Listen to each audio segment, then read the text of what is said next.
할렐루야, 좋은 아침입니다. 오늘도 말씀으로 하루를 시작합니다. 슬기로운 아침 시간 사도행전 25장 말씀입니다. 여러분 혹시 팍스 로마나라는 말을 알고 계십니까? 팍스 로마나, 이것은 로마의 평화라는 뜻입니다.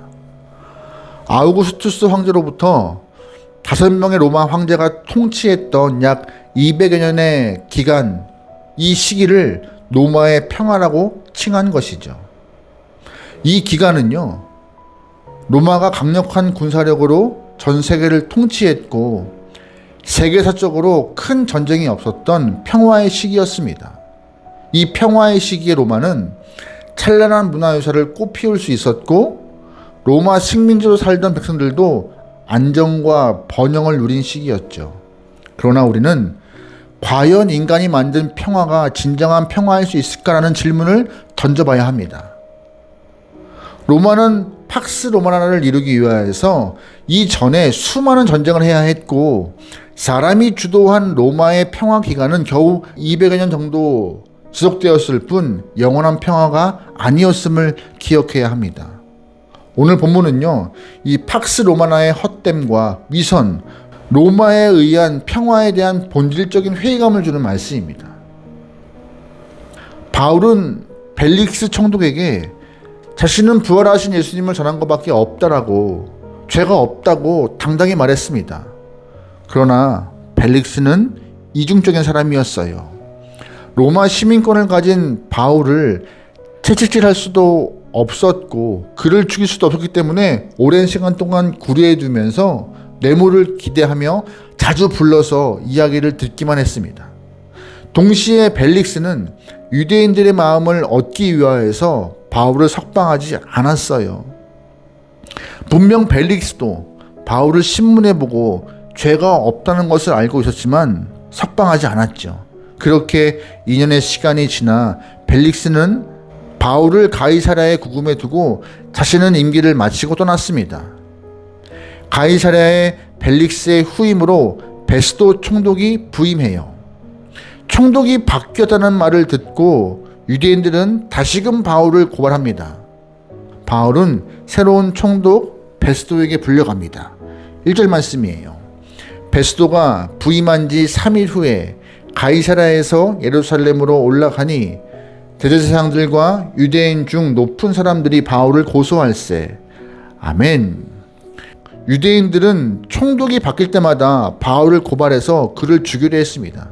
그러나 유대인들도 법의 호소에서는 바울을 죽일 수 없다는 것을 알고 있었기 때문에 가이사랴에 구금되어 있는 바울을 예루살렘으로 옮기도록 압력을 하고 있었고 예루살렘으로 가는 길에 바울을 죽이려고 결사대까지 조직해 두었던 상황이에요. 새로 부임한 베스도 총독도 그들의 음모를 알고 있었던지라 로마 시민권을 가진 바울을 허무하게 보낼 수가 없었습니다. 그럼에도 베스도는 유대인의 마음을 얻으려는 그런 의도를 갖고 있었습니다. 베스도는요, 유대인의 대표들을 가이사랴로 내려오게 했고 그들 앞에서 바울을 신문합니다. 베스도가 이렇게 물어요. 9절 말씀이에요. 베스도가 유대인의 마음을 얻고자 하여 바울더러 묻되 네가 예루살렘에 올라가서 이 사건에 대하여 내 앞에서 신문을 받으려느냐. 아멘. 베스도는 이전 총독들과 다를 바가 없었습니다. 사실 이전 총독이었던 벨릭스도 유대인의 마음을 얻고자 죄 없는 바울을 2년 이상 가두고 인권을 유린했어요. 전직 총독 벨릭스와 현 총독 베스도가 이런 식으로 시간만 보내는 것이었죠. 이것이 팍스 로마나의 실체입니다. 거짓이 정의를 삼키고 죄 없는 사람을 감옥에 가두는 것이 로마의 평화 실체였죠. 팍스 로마나는 이런 식으로 거짓 위에 세워졌어요. 팍스 로마나 시기에 예수님께서 십자가에 못 박혀 돌아가셨고 팍스 로마나 시기에 바울이 감옥에 잡혀 있었습니다. 거짓과 위선으로 이루어진 이 시기를 우리는 로마의 평화라고 배웠습니다. 여러분, 이것이 진정한 평화일까요? 자신의 권력과 기득권을 유지하기 위해서 거짓 위에 지은 위선과 가면의 평화일 뿐입니다. 바울은 여기에서 재판받을 수 없다라고 반발합니다. 11절이에요. 만일 내가 불의를 행하여 무슨 죽을 죄를 지었으면 죽기를 사양하지 아니할 것이나 만일 이 사람들이 나를 고발하는 것이 다 사실이 아니면 아무도 나를 그들에게 내줄 수 없나이다. 내가 가이사랴께 상소하노라 한대. 아멘. 바울은 오랜 시간 이곳에 구금되었으나 무죄한지 혹은 죄가 있는지 밝히지 못했으니까 여기에서 재판받을 수 없다라고 판단하기 때문에 로마의 황제 앞에 가서 항소하여서 자신의 유무죄를 판단받겠다라고 선언한 것이었습니다. 로마 시민권을 가진 사람이 로마에 가서 재판을 받을 수 있는 권리가 있었기 때문에 정식으로 로마에서 재판을 받은 권리를 본인이 사용하겠다라고 선언하였던 것이죠. 물론 로마에 가서 재판받는다 해서 상황이 달라지진 않습니다. 하지만 바울이 이렇게 말하는 결의를 좀 보아야 합니다. 내가 죄를 지었으면 죽는 것에 대해서 두렵지 않다. 거짓 평화 위에 서 있는 이곳에서 재판받을 수 없다라고 마음의 결단을 했던 것입니다. 여기서 우리는 팍스 로마나와 예수님께서 우리에게 주신 샬롬의 평화를 비교해 보아야 합니다. 예수님은 십자가에 달려 돌아가시고 부활하신 이후 숨어있는 제자들에게 나타나셨습니다. 그때 주님이 제자들에게 하신 말씀이 뭐예요? 너희에게 평안을 주노라 였습니다. 예수님이 주시는 평화는 샬롬의 평화입니다. 주님이 주시는 평화가 진정한 평화인 거예요. 왜 그렇습니까? 예수님께서 십자가에 달려 돌아가신 것은 인간의 죄와 죽음을 대신 지고 돌아가신 것이기 때문에 죄 때문에 돌아가셨고 사망 권세를 깨고 사흘 만에 부활하신 그분으로 인하여 우리가 얻은 영혼의 평안함이 진짜 평안함이기 때문에 그 어떤 것과도 비교할 수 없는 것입니다. 세상을 살아가는 우리가 진정한 평화를 누리지 못하는 이유가 뭐예요? 죄와 죽음 때문입니다. 우리는 제대로 살기 위해 노력을 해도 죄와 죽음 때문에 불안할 수밖에 없는 존재예요.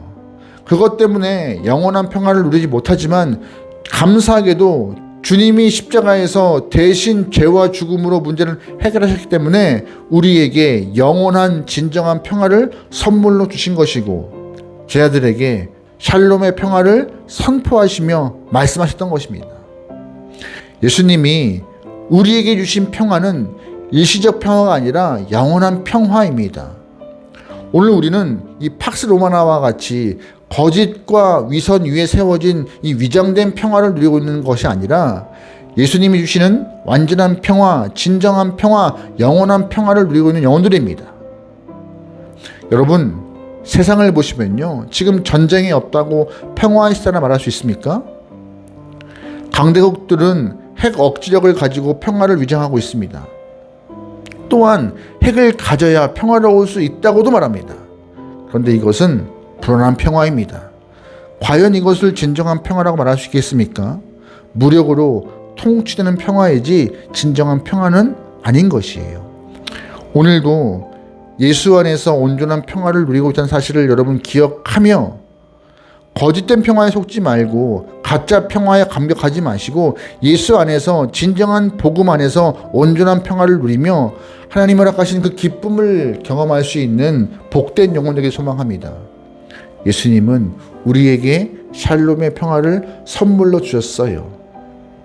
오늘 하루 여러분의 삶에서 허락된 평안을, 샬롬의 평화를 온전히 누릴 수 있는 여러분의 삶 되기를 주로 축원합니다.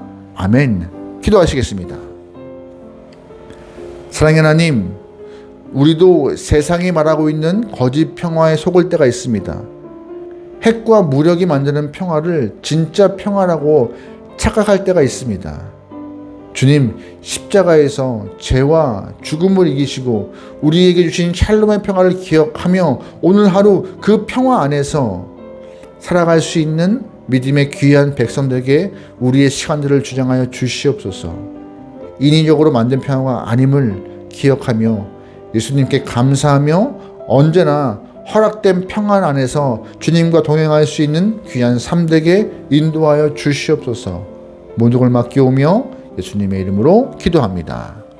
아멘.